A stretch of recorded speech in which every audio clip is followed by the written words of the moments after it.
উৎপাদন ব্যয় বৃদ্ধি, বাজারে অস্থিরতা এবং টানা লোকসানে দেশের পোল্ট্রি শিল্পে বাড়ছে সংকট। গত 5 বছরে ব্যবসা ছেড়েছেন প্রায় 64,000 খামারি।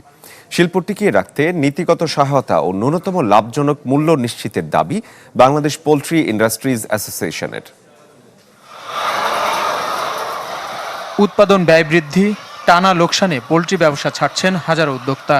এ অবস্থায় বছরে 50,000 কোটি টাকার বাণিজ্যের এই খাত টিকিয়ে রাখতে ন্যূনতম লাভজনক মূল্য নিশ্চিত সহ একগুচ্ছ দাবি জানিয়েছে বাংলাদেশ পোল্ট্রি ইন্ডাস্ট্রিজ অ্যাসোসিয়েশন।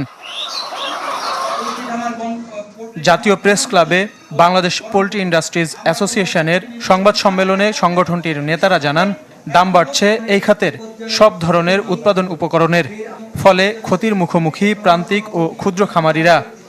আমাদের ফিড উৎপাদনের জন্য আমদানিকৃত কাঁচামালের উপর নির্ভরশীল। এই কাঁচামাল যখন আমরা আমদানি করে আনি, এখানে আমাদের প্রায় 5% এআইটি, বিভিন্ন প্রকারের মালের উপর 5% এআইটি দিতে হয়। আমাদের দাবি থাকবে আমদানিকৃত কাঁচামালের উপর 0% এআইটি যেন নির্ধারণ করা হয়, যেন আমরা ফিডের উৎপাদন খরচটা কমিয়ে আনতে পারি এবং খামারিরাও যেন কিছু লাভ করতে পারে।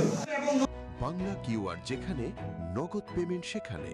সারা দেশে 10 লাখেরও বেশি মার্চেন্টে নগদে পেমেন্ট করুন খুব সহজে। পরিস্থিতি সামাল দিতে ডিমের ন্যূনতম লাভজনক বিক্রয় মূল্য নির্ধারণ, জাতীয় পোল্ট্রি ডিজিটাল ডাটাবেজ, বীমা, স্বল্প সুদের ঋণ, ফিডের কাঁচামালের ওপর ভ্যাট কমানোর দাবি জানায় পোল্ট্রি ইন্ডাস্ট্রিজ অ্যাসোসিয়েশন।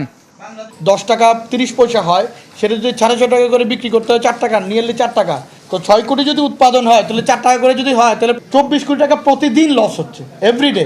আর সেটা যদি মাসে ধরি আমরা, সেক্ষেত্রে মানে 500 কোটি টাকার উপরে প্রতিদিনই লস, প্রতি মাসেই লস হচ্ছে।